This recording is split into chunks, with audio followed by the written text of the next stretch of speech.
Hello. Today I am going to visit with you about the Hellgate Treaty of 1855. My name is Daniel Decker. I'm a member of the Confederated Salish and Kootenai tribes. I have lived on the Flathead Reservation all of my life. As a part of doing this presentation, it's probably good for you to know that I attended the University of Montana in undergrad. I did graduate school at the University of South Dakota, and I got my Juris Doctorate or law degree from the University of Montana. I've practiced law for a substantial part of my life, and I guess I would like to share some of my thoughts about the Hellgate Treaty with you. It's my understanding that you have a basic understanding of the U.S. Constitution and the fact that treaties entered into with Native American nations and duly ratified by the Senate and proclaimed by the President become the supreme law of the land. Our Treaty of Hellgate of 1855 is that kind of a document. It has become the supreme law of the land. I think historical backdrop is very important, however, and understanding why a treaty was entered into. The Hudson Bay Company had been around for a while, and the Jesuits set up a mission at St. Ignatius, Montana in 1854. And so there was getting to be more and more non-Indian influence upon the natives of this area. But the key here was to understand that westward expansion was underway. There was pressure in the United States to consolidate the nation. And one of the goals was that the United States wanted to have east-west transportation, principally on rail, by using the trains. We step back to understand, however, that we as Native people had title to the land. We had what's referred to as possessory title. Possessory title means original title, that we lived on the lands where the original inhabitants, and therefore we had title to the area that we resided on, that we used, our territories, and that we had title to it. Now, as, quote, civilized nations were to proceed, they were to get or gain title from natives through a number of processes. But for the process to understand the day, the treaty document was one of the ways that the United States could get title from Native Americans. And so through the treaty, when I look at the treaty document, it's a title document.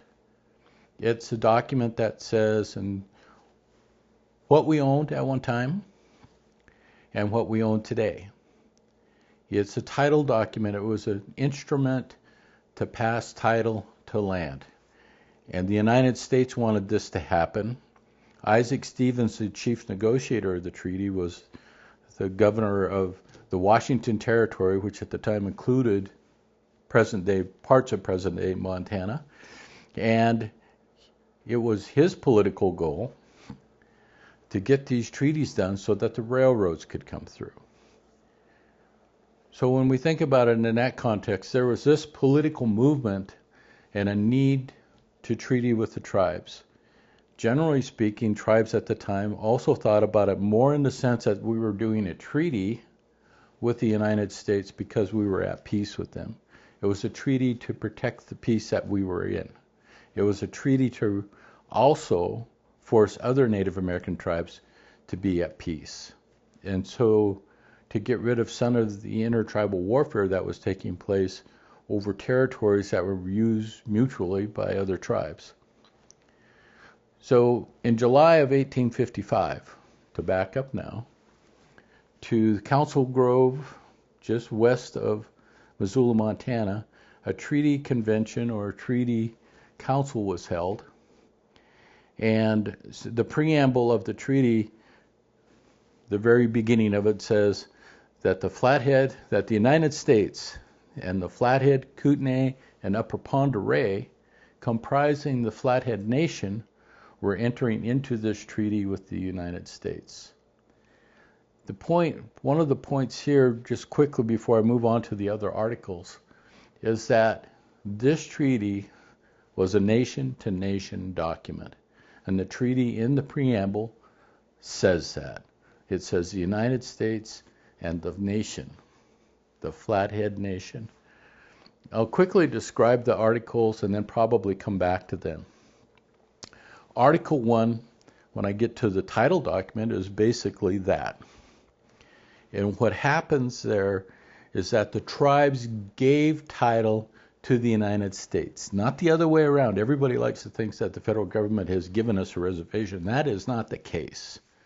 We gave title to land in basically all of western Montana by this treaty to the United States. But it was also a reservation of title. So we kept land. And Article 1 begins to have that conversation about that we conveyed land to the United States. Article 2 of the treaty is about the reservation. This is our reservation of our land. This is where present-day reservation comes from. Historically, they referred to the present-day reservation as the Jocko Reservation, but Article 2 preserved this territory for us for a permanent homeland. There are some other interesting things about Article 2. One is that the Bitterroot Salish, as we refer to it today, or the Flathead, as it was referred to in the treaty, did not want to move from the Bitterroot Valley. And the treaty was to get the Salish, or the purpose of Governor Stevens was to have the Salish move out of the Bitterroot to this reservation, and the Salish did not want to. They were happy with their homeland. They wanted to stay there. And so we had this issue going on. But an interesting note out of Article 2 for people to think about today is that part of Article 2, while it set up our reservation, our existing tribes, the tribes at the time, agreed to allow other friendly tribes live on this reservation. And I'll probably come back to that a bit, because it has an interesting thing to do about when we talk about enrollment. There were other tribal people here besides Salish, Kootenai, Kalispel, Pend Oreille. There were other people on the reservation which this treaty allowed for, and which our tribes agreed to. And Article 3 is one of the most interesting ones because it's one of the ones that we talk about most often. In the sense that we talk about it most often because it's something that almost all of us have used as a part of this treaty. It talks about hunting and fishing, and that we retain the exclusive right to fish and hunt on the reservation, but also we retain the right to practice that hunting and fishing practices, pasturing our horses, gathering roots and berries, all of those things off of the reservation. That was a portion of what we kept, that we did not give up that right. Why do we have railroads on the reservation? Why do we have highways on the reservation? And it's partly because of Article 3 of the treaty that we agreed that there could essentially be thoroughfares through the reservation, that there could be routes of convenience, that a railroad could come through here. Those kinds of things that the tribes agreed for essentially the public to have some ingress and egress, as we say, the right to cross the land. Article 4 was more about providing for removal. Article 4 set up essentially an appropriation of federal dollars to pay for the removal of the tribes from the Bitterroot to the reservation. It also talked about providing, money to pay for homes or things that were lost. As we move on quickly from Article 4 to Article 5, Article 5 is interesting to me because it then talks about some of the things that we many times get into debate about promises from the United States to the tribe, promises that there would be education, promises that the language doesn't say that, but I'll come back to explain that, how you interpret a treaty. But Article 5 was that there would be people employed to help the tribe. There would be people employed, that instructors would be employed to basically teach agricultural practices. That Article 5 went into instruction. It talked about the erection of a hospital. It talked about employment of physicians. It talked about providing medicines. So how we think about that today is healthcare. And the Indian Health Service is a poor excuse to help fulfill many treaty rights, not just our own, of providing, for example, healthcare, or that there are federal scholarships or federal schools. And some of that is a terrible history, as we might want to talk about it. But to move on, Article 6 was the beginning.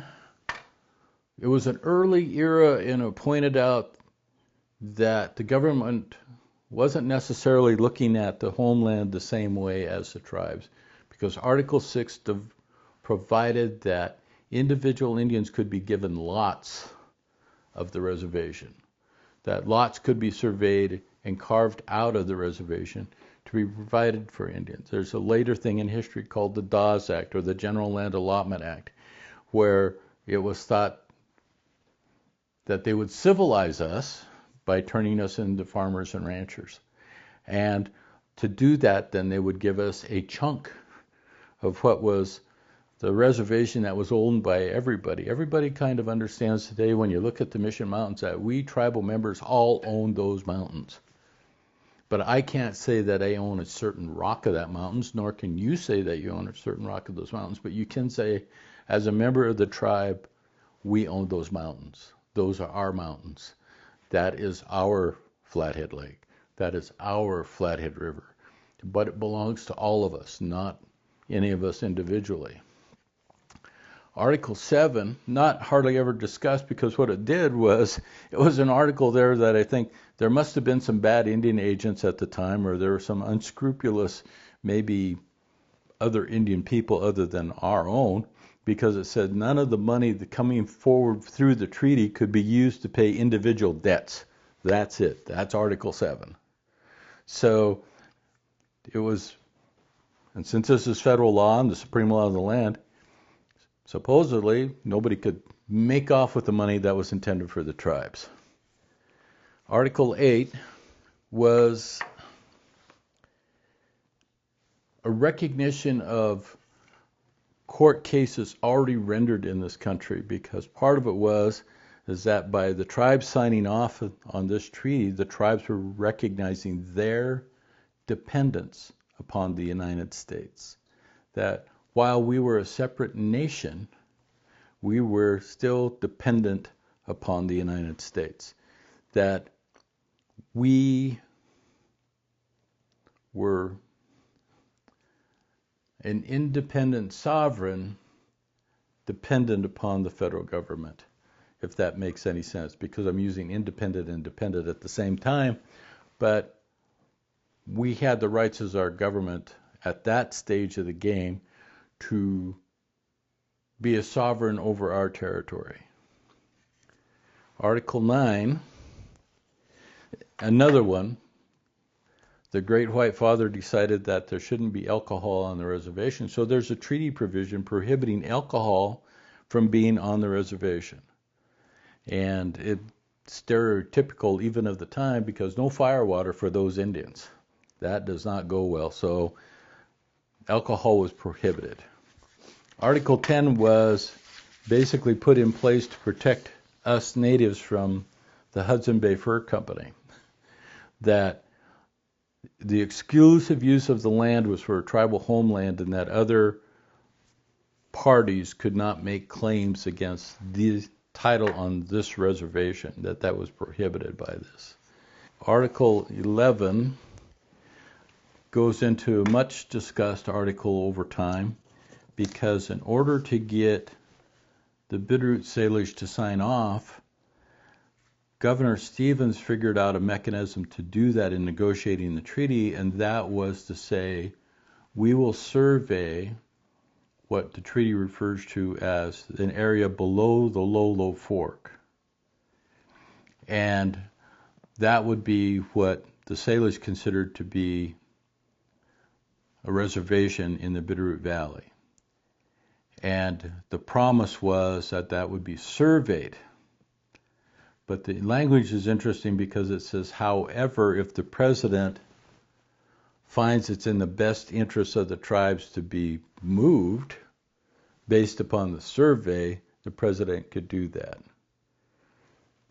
And Article 12 is pretty simply straightforward, an article that says that this treaty will be binding on all of the parties once it is ratified by the Senate and proclaimed. Then once it becomes the supreme law of the land, it's binding on all parties.